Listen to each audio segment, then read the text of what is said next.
신앙 고백하겠습니다. 나는 전능하신 아버지 하나님 천지의 창조주를 믿습니다. 나는 그의 유일하신 아들 우리 주 예수 그리스도를 믿습니다. 그는 성령으로 잉태되어 동정녀 마리아에게서 나시고 본디오 빌라도에게 고난을 받아 십자가에 못 박혀 죽으시고 장사된 지 사흘 만에 죽은 자 가운데서 다시 살아나셨으며 하늘에 오르시어 전능하신 아버지 하나님 우편에 앉아 계시다가 거기로부터 살아있는 자와 죽은 자를 심판하러 오십니다. 나는 성령을 믿으며 거룩한 공교회와 성도의 교제와 죄를 용서받는 것과 몸의 부활과 영생을 믿습니다. 아멘. 85장 찬송합니다.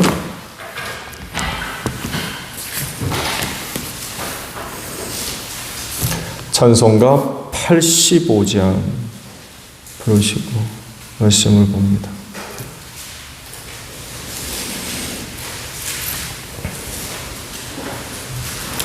구주를 생각만 해도 이렇게 좋거든. 주 얼굴 배울 때에야 얼마나 좋으랴. 만민의 구주 예수의 귀하신 이름은 천지에 있는 이름 중 피할 데 없도다.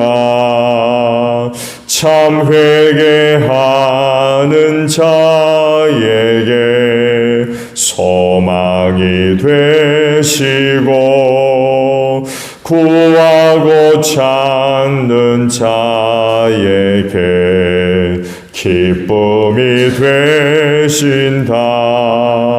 예수의 넓은 사랑을 어찌다 말하랴. 주 사랑 받은 사람만 그 사랑 알도다. 사랑의 구주 예수여 내 기쁨 되시고 이제로부터 영원히 영광이 되소서. 아멘. 고린도전서 10장이에요. 10장 14절로 22절까지 있는 말씀을 봅니다. 고린도전서 10장 14절로 22절입니다. 그러므로 나의 사랑하는 여러분, 우상 숭배를 멀리 하십시오. 나는 지각 있는 사람들에게 말하듯이 말합니다. 내가 하는 말을 판단하십시오. 우리가 축복하는 축복의 잔은 그리스도의 피에 참여함이 아닙니까? 우리가 떼는 빵은 그리스도의 몸에 참여함이 아닙니까? 빵이 하나이므로 우리가 여럿일지라도 한 몸입니다. 그것은 우리가 모두 그 한 덩이 빵을 함께 나누어 먹기 때문입니다. 육신상의 이스라엘 백성을 보십시오. 제물을 먹는 사람들은 그 제단에 참여하는 사람이 아닙니까? 그러니 내가 무엇을 말하려는 것입니까? 우상은 무엇이고 우상에게 바친 제물은 무엇입니까? 아무것도 아닙니다. 이방 사람들이 바치는 제물은 귀신에게 바치는 것이지 하나님께 바치는 것이 아닙니다. 여러분이 귀신과 친교를 가지는 사람이 되는 것을 나는 바라지 않습니다. 여러분은 주님의 잔을 마시고 아울러 귀신의 잔을 마실 수는 없습니다. 여러분은 주님의 식탁에 참여하고 아울러 귀신의 식탁에 참여할 수는 없습니다. 우리가 주님을 질투하게 하려는 것입니까? 우리가 주님보다 더 힘이 세다는 말입니까? 라는 말씀이에요.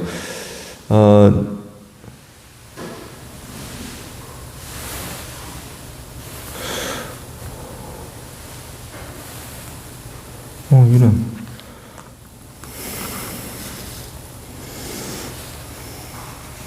14절에 있는 말씀을 나눕니다. 그러므로 나의 사랑하는 여러분, 우상 숭배를 멀리 하십시오 라는 말씀입니다. 말씀의 내용 전체는 우상 숭배와 관련된 그런 전체적인 말씀이죠. 고린도 교회의 또 다른 문제가 또 이제 드러나죠. 이제 말씀을 계속 보겠습니다만 해도 고린도 교회에 대한 기록된 말씀들을 보게 되면 다른 어떤 교회보다도 성령의 그런 은혜가 충만한 이제 그런 교회였어. 이제 은사된 부분이 쭉 나오죠. 근데 그럼에도 불구하고 또 다른 어떤 교회보다도 많은 그런 문제를 안고 있었던 교회이기도 합니다. 지난번에 말씀드렸죠. 고린도시의 어떤 특성 때문에 그런 것 같아요.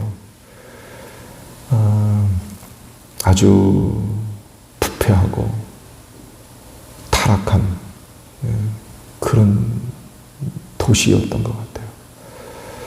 이런 곳에 교회가 세워졌고 또 그런 곳에서 살던 사람들이 이제 예수 믿겠다고 교회 안으로 돌아올 때에 교회 안에 역시 많은 문제들이 일어날 수밖에 없었던 것 같아요.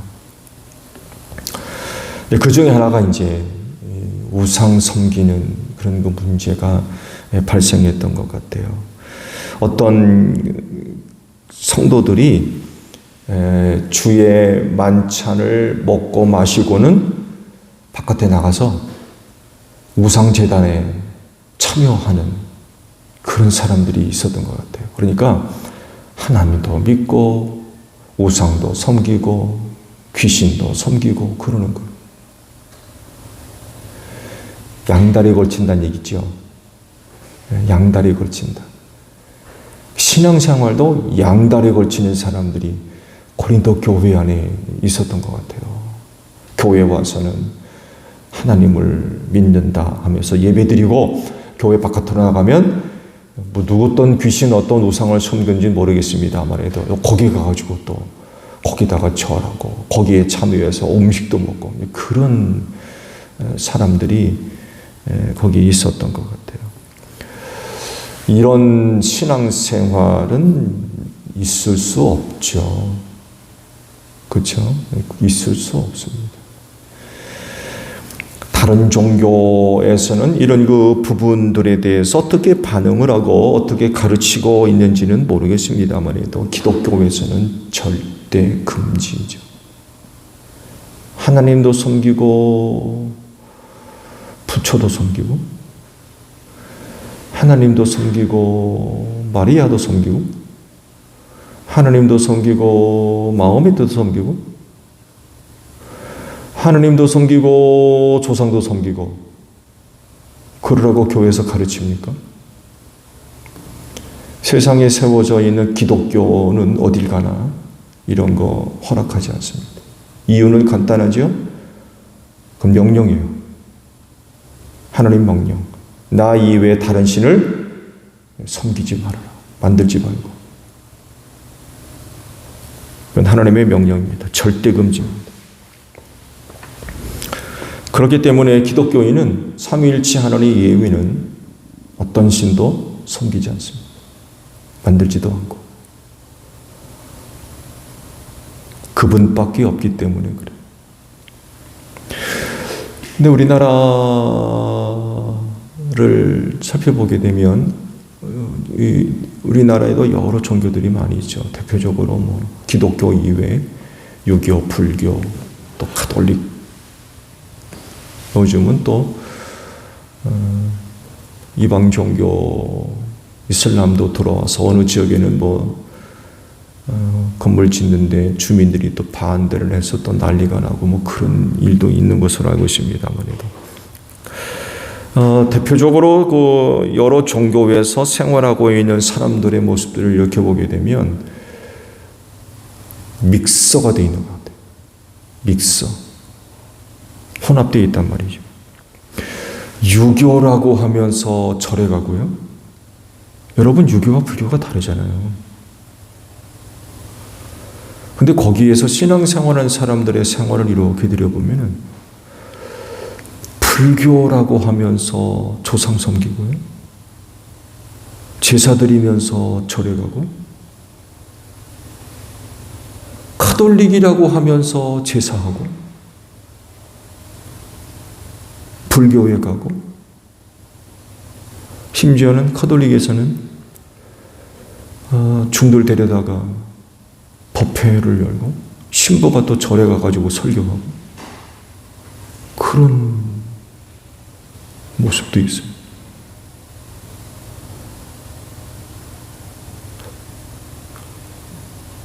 그들이 섬기는 종교, 믿고 있는 종교에 대해서 제대로 알고 있는 건지, 굿하면은 샤머니즘이잖아요. 그러면서 불교라고 그러고 유교라고 그러고 제대로 정립들이 안 돼 있는 것 같아요. 말씀드린 대로 카톨릭에서는 여러 종교들에 대한 유화적인 그런 그 태도를 갖고 있고, 근데 또 보면 그 성당의 주임 신부가 또 누구냐, 어떤 신앙을 갖고 있느냐에 따라서 또 다른 것 같더라고요. 또 도대체 중심이 없는 것 같아요. 그렇지만 기독교는 오직 한 분, 삼위일체 하나님 이외엔 다른 종교, 다른 신은 일절 인정하고 있지를 않죠. 근데 당시 고린도 교회 내에선 양다리 걸치는 그런 그 사람들이 나타나고 있었다는 거죠. 당연히 이렇게 신앙생활해서는 안 되죠. 이렇게 생활해서는 안 됩니다. 그리고 사도 바울은 이렇게 신앙생활하면 안 된다는 것을 이제 성만찬에 비유를 해서 예를 들고 있죠. 마시는 자는 그리스도의 피에 참여하는 것이고 떼는 떡은 그리스도의 몸에 참여하는 것이 아니냐. 그리고 함께 먹고 마시는 것은 결국 우리 모두가 다 한 몸 된 것을 이야기하는 게 아니냐. 근데 어떻게 우상제물을 먹느냐, 귀신에게 바쳐진 것들을 먹고 마시느냐, 거기에 참여해서 이미 너희는 성만찬을 통해서 먹고 마시면서 예수님의 피에 주님의 몸에 결국 예수님과 한 몸이 됐다는 얘기 아니냐. 근데 어떻게 해서 그런 데 가가지고 그렇게 생활을 하냐 하고 지금 책망을 하고 계시는 거죠. 당연히 이렇게 해서는 안 되죠. 무슨 생각에 의해서 그들이 그렇게 복잡한 신앙생활을 했는지는 모르겠습니다만에도 여하간 그건 절대로 인정될 수 없는 그런 그 모습이죠. 여러 신을 섬기면은 한 신 섬기는 것보다도 난 줄 아나 보죠.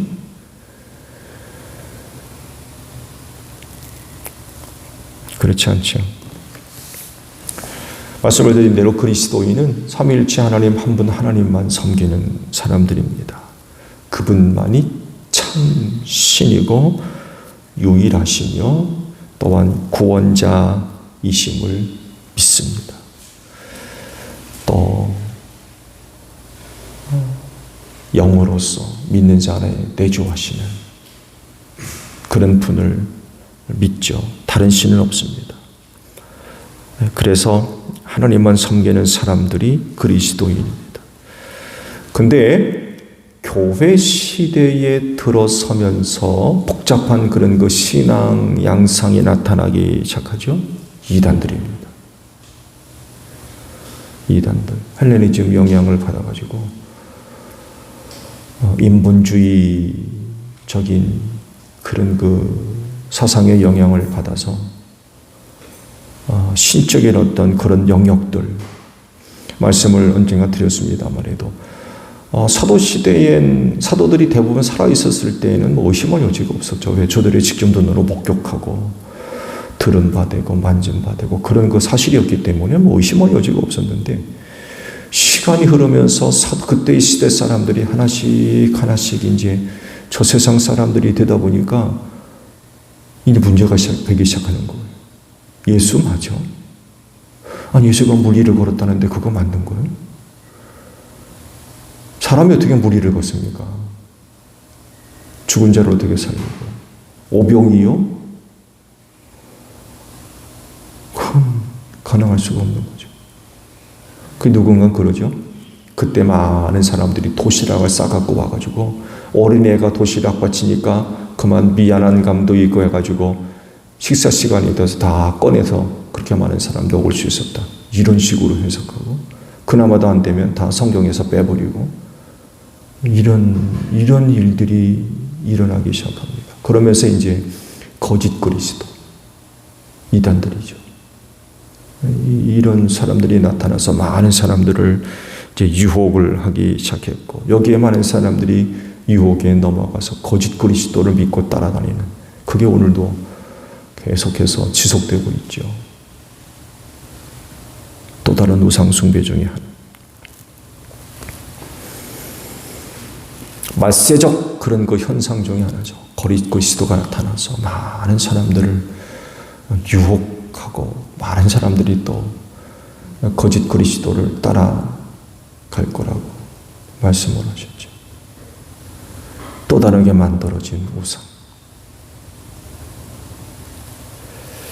조심해야 돼요. 앞으로는 더 심각한 현상들이 일어날 것이라고 말씀하셨죠. 또 다른 우상 숭배가 있죠. 탐심입니다. 탐욕 부리는 거. 탐심은 곧 우상 숭배다라고 그랬어요. 어떤 형체를 만들어 놓고 거기다 취하고 섬기는 것만이 우상 숭배가 아니라는 거. 뭔가 탐욕을 부리는 그 마음 자체가 우상 숭배라는 거예요. 하나님보다도 더 사랑하고 좋아하고 의지하고 가까이 하는 그 마음 자체가 우상 숭배라는 거예요. 그러니까 하나님보다도 더 귀히 여기는 어떤 것. 그 마음속으로 하나님으로 가득 차야 되는데 엉뚱한 것이 들어와 있는 거죠. 탐심은 바로 그런 거 아닙니까? 그렇기 때문에 성경도 말씀하시기를 무엇보다도 뭘 지켜라? 네 마음을 지켜라. 마음을 지켜라. 헛된 곳에 마음 빼앗기지 않도록. 무엇보다도 마음을 잘 지켜야 돼요. 하나님이 계실 자리에 다른 어떤 것이 차지하지 못하도록 해야 됩니다. 하나님이 계실 자리에는 하나님만 계셔야 돼요. 근데 그 자리에 다른 것이 차지하게 되면 그건 우상 숭배에 빠질 수가 없다. 그래서 탐심이라고 하는 우상 숭배에 빠지지 아니하려면은 보는 것, 듣는 것, 경험하고 느끼는 것들 조심하셔야 돼요. 그런 것들이 우리의 마음을 빼앗아 갑니다. 영적으로 깨어 있어야 되고요. 그래서 영적인 비판 능력들을 가지고 있습니다. 의식 없이 그냥 보는 대로 듣는 대로 다 마음에 담아두고 엉뚱한 내 마음이 가 있는 그런 것이 되지 않으면 보는 눈들을 키워야 됩니다. 깨어있는 영성을 가지고 보는 것 헛되게 보지 않고 듣는 것 그냥 헛되게 듣지 않고 영적 분별력을 가지고 분별하는 거죠. 그렇지 아니하면 오늘 이 시대에 볼 것 얼마나 많으십니까?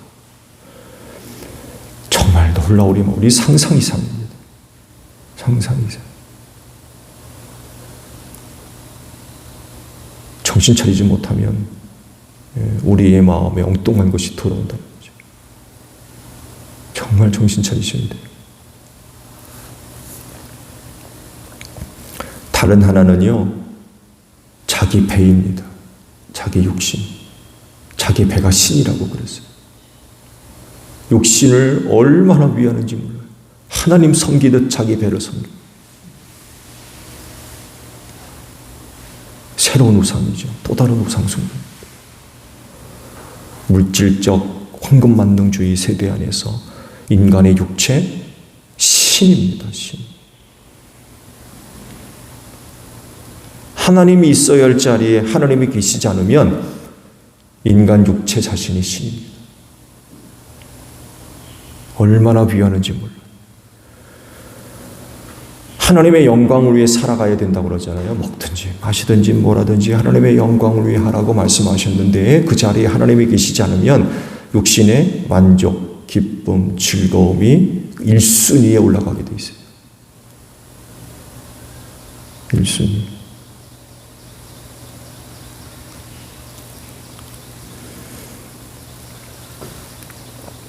그리스도인은 이렇게 사는 사람이 아니죠. 오히려 그 하나님 앞에 나 자신을 쳐서 복종시켜서 의의 병기로 드리는 사람들이 그리스도인이지, 내 배가 신이 돼가지고 기쁨과 만족과 즐거움을 쫓아 사는 그런 존재들이 아니라 오히려 그런 것들을 부인하고 하나님 앞에 쳐서 복종시켜서 오직 의의 병기로 쓰임받는 이들이 그리스도인입니다. 자기 배를 신으로 섬기는 이런 우상숭배에 빠지지 않도록 하셔야 됩니다. 그래서 그런 얘기 많이 들어보셨죠? 하나님이 제일 미워하시는 거. 그게 뭐래요? 우상숭배라고. 제일 미워하시는. 이게 사실이라고 한다면 그리스도인은 철저하게 우상숭배에 버려야 돼요. 우상숭배에 빠지지 않도록 해야 됩니다. 말씀드렸죠? 단순히 형상 하나 만들어 놓고 절하는 그 수준이 아닙니다. 우상숭배에 빠지지 않도록 조심해야 돼요. 하나님을 믿는 사람이지만 말씀드린 대로 정신 차리지 못하면 그런 내용으로 우상숭배에 빠져 있을 수 있어요. 신앙생활 제대로 하고 계세요? 삼위일체 하나님만 섬기고 계십니까? 자기는 그렇게다고 생각하고 있지만 아닐 수도 있습니다. 양다리 걸치고 있을 수도 있어요. 우상숭배에 대한 말씀을 보게 되면 십계명이 아주 대표적으로 기록되어 있죠. 우상숭배자들에게 하나님께서 진노하시는데 3, 4대에 이르기까지 내가 저주하겠다. 그렇지만 하나님을 섬기고 말씀에 순종하는 자들에게 수천 대 이르기까지 내가 변치 않는 사랑을 내가 주겠다. 이런 약속의 말씀을 하고 계세요. 그리스도인은 저주를 택한 자들이 아니라 축복을 선택한 사람들입니다. 과거 우상숭배하지 않은 사람이 없었어요. 복음이 들어가지 않으면요, 거의 100% 우상숭배자들입니다. 우리 조상 보세요. 여러분이 조상 보십시오. 우상숭배하지 않은 사람이 없었어요. 귀신 섬기자는 사람이 없었고. 근데 복음이 들어와서 비로소 우리가 하나님을 섬기게 됐지, 그 이전까지는요, 다 우상숭배자들이었어요. 근데 참 사랑하셔서 이 나라와 이 민족을 사랑하셔서 복음 전해주시고 하나님의 저주에서 벗어나게 됐던 거죠. 참 얼마나 큰 축복을 받은지 몰라요.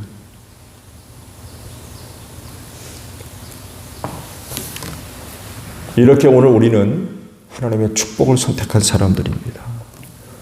그렇기 때문에 그 신앙 변치 말아야 되겠죠. 오직 삼위일체 하나님만 섬기는 일에 최선을 다하셔야 됩니다. 정신 차리고 영성으로 깨어 있어서 우상숭배에 빠지지 않도록 각별히도 조심하셔야 돼요. 오늘도 주일입니다. 하나님을 섬기는 자들로서 또 주일을 지켜 하나님을 예배하는 여러분들이 되시기를 바랍니다. 주기도문 합니다. 하늘에 계신 우리 아버지의 이름을 거룩하게 하시며 아버지의 나라가 오게 하시며 아버지의 뜻이 하늘에서와 같이 땅에서도 이루어지게 하소서. 오늘 우리에게 일용할 양식을 주시고 우리가 우리에게 잘못한 사람을 용서하여 준 것 같이 우리 죄를 용서하여 주시고 우리를 시험에 빠지지 않게 하시고 악에서 구하소서. 나라와 권능과 영광이 영원히 아버지의 것입니다. 아멘. 기도하겠습니다.